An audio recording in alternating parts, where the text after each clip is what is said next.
بیٹے کا نام عزازیل تو نہیں رکھ سکتے، وہ شیطان کا نام ہے. اگر شوق بھی ہے تو اسرائیل رکھ لو، لگتا کہ لوگوں کے روح قبض کرے گا. کیا ہے؟ زمین پہ نام ختم ہو گیا، آسمانوں پہ چلے گئے ہو. کیا بس لوگوں کے نام ہیں، کوئی جبرائیل، کوئی میکائیل، کوئی اسرائیل، کیا ہے؟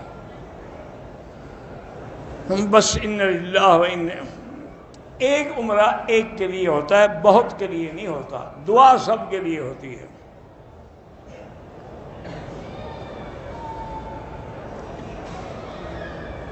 ایک آدمی مرزا ہے، اس کی ذات، عورت کی ذات جو ہے وہ کوئی اور ہے. شادی کے بعد کیا پکاری؟ شادی عورت کی ذات جو ہے وہ وہی رہے گی، مرد کی وہی رہے گی. یہ تھوڑا شادی کرنے سے ذات بدل جاتی ہے. شادی کرنے سے کوئی ذات نہیں بدل جاتی.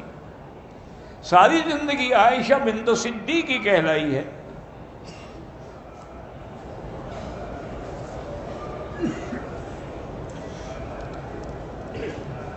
اب بیٹا حافظ قرآن ہے، پوری نمازیں نہیں پڑھتا، اللہ اس کو ہدایت دے، کوشش کریں کسی اللہ والے کے صحبت میں لے جائیں.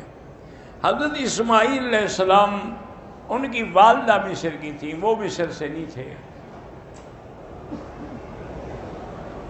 دم پڑتا ہے، ہماری بریک ہوتی 9 بجے 15 منٹ پہ، اس دوران میں حتیم میں جا کر 2 نفل پڑھ سکتے ہیں. طواف نہیں کرتے، صرف 2 رکعت پڑھنی ہے، پڑھ سکتے ہیں، کوئی بات نہیں.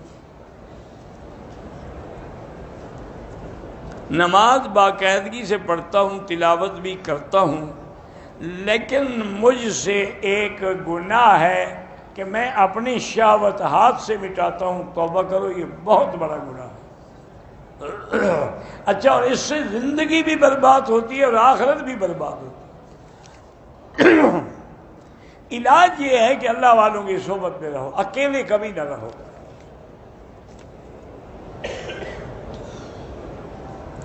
آپ ایک لڑکی کو پسند کرتے ہیں، اس کے لیے کیوں عمرہ کرو گے؟ تمہاری بہن لگتی ہے، ماں لگتی ہے. پسند کرنے سے تمہیں عمرے کا کیا شوق ہو گیا؟ یعنی آج کل عمرہ لوگ اپنی معشوق کے لیے کرتے ہیں. انا للہ و انا الیہ راجعون. لا حول ولا قوت. تمہیں خدا کے کعبے میں آ کے یہ ڈر بھی نہیں آتا کہ میں کس کے لیے نیت کر رہا ہوں؟ ایک عورت ہے، لڑکی پسند کرتے بھی، تمہارا نکاح نہیں ہوا، تمہارا کوئی رشتہ نہیں بنا اس سے، پسند کرنے سے کیا ہو جاتا ہے؟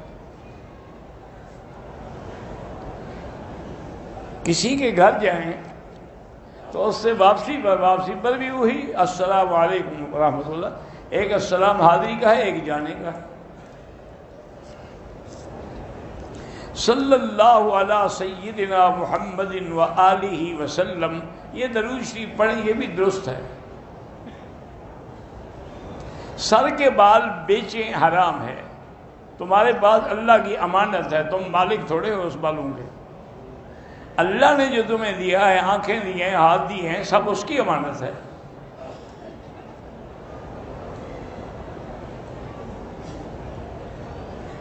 اگر فرض یا سنت میں اکیلے پڑھ رہے ہو تو جتنی لمبی قرات کرو، لیکن اگر امام ہے تو پھر لمبی نہ کرو. آپ کے پیچھے بیمار بھی ہیں، بچوں والے بھی ہیں. من ام منکم فلیخفف، وہ نماز میں تخفیف کرے.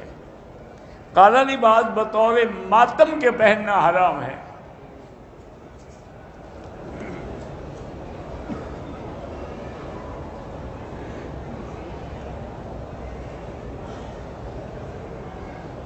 ایک ذمہ دار باغات خشک ہونے کی خاطر، یعنی باغ سوکھ گئے، بجلی کا کنیکشن کے بغیر ٹرانسفر بیچنا چاہتا ہے، خرید سکتے ہیں، ٹھیک ہے. اب اس کے لیے بیکار ہے نا، باغ خشک ہو گئے، ختم ہو گئے، پانی آیا نہیں،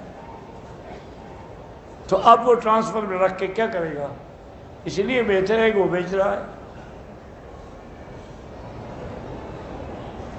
فرض نماز کے بعد اگر امام دعا کرے، آپ آمین کہہ سکتے ہیں، اور علیحدہ علیحدہ بھی دعا مانگ سکتے ہیں. ذاتی گھر مل جائے، دعا کرو اللہ جنت کا گھر دے ہم سب کو. دنیا کا گھر مل گیا تو کیا ہے، اور نہ ملا تو کیا ہے. بہرحال وظیفے کے لیے استغفار پڑھو. اپنے لیے ہم اپنی تصویریں جمع کر کے البم بنا سکتے ہیں، بالکل حرام ہے. میت کو غسل دینے کے بعد تو نہیں ہے سرانے، لیکن دفن کرنے کے بعد سرانے کھڑے ہو کے آیت الکرسی اور اواخر جو ہے سورۃ بقرہ وہ پڑھ سکتے ہیں۔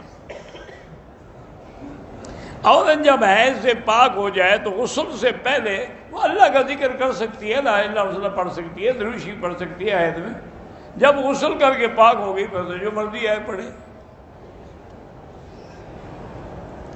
مودودی گروپ کے کچھ لوگ ہیں بھئی، ان کے پیچھے بھی نماز ہوتی ہے، مسلمان ہیں، اگر کسی مسئلے میں مودودی صاحب مرحوم سے غلطیاں ہوئی ہیں تو اللہ معاف کرے۔ اب یہ تو نہیں نعوذ باللہ وہ کافر ہو گئے تھے۔ باقی ان کے لوگ داڑھی چھوٹی رکھتے ہیں، ان کی ہے۔ مودودی صاحب کی اپنی تو داڑھی پوری تھی، انہوں نے تو نہیں کہا ان سے کہ چھوٹی رکھا کرو۔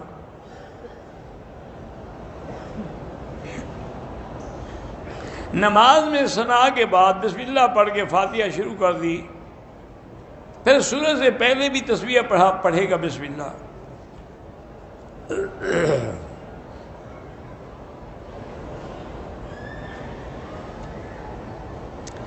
ہمارے علاقے میں جب کوئی آدمی مر جاتا ہے تو میت کی قبر میں دفن کرتے وقت مولوی صاحب ایک لمبا کاغذ پر قرآن لکھ کے میت کے کفن کے اندر رکھتے ہیں کہ یہ عہد نامہ، یہ بالکل بدعت ہے، بالکل ناجائز ہے۔ کسی پیغمبر سے، کسی صحابی سے، کسی تابعی سے یہ بات ثابت نہیں ہے۔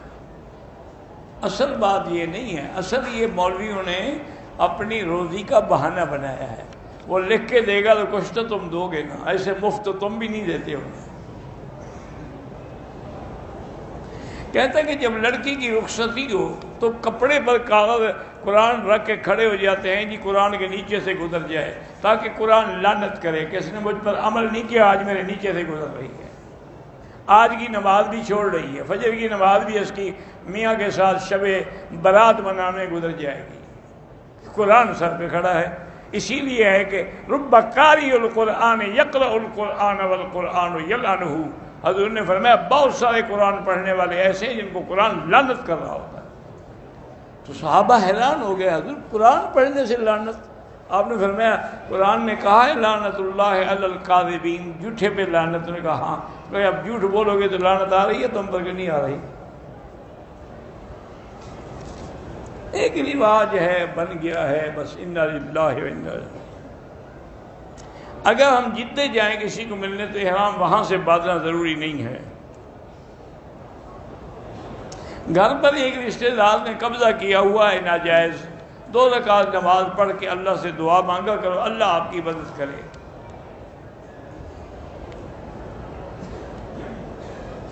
عصر کے بعد قضا نمازیں نہ پڑھیں، مغرب کے بعد پڑھیں۔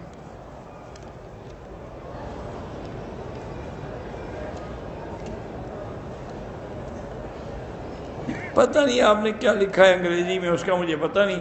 باقی اولاد کے لیے اللہ جو بھی لا ولد ہیں سب کو صاحب اولاد بنا۔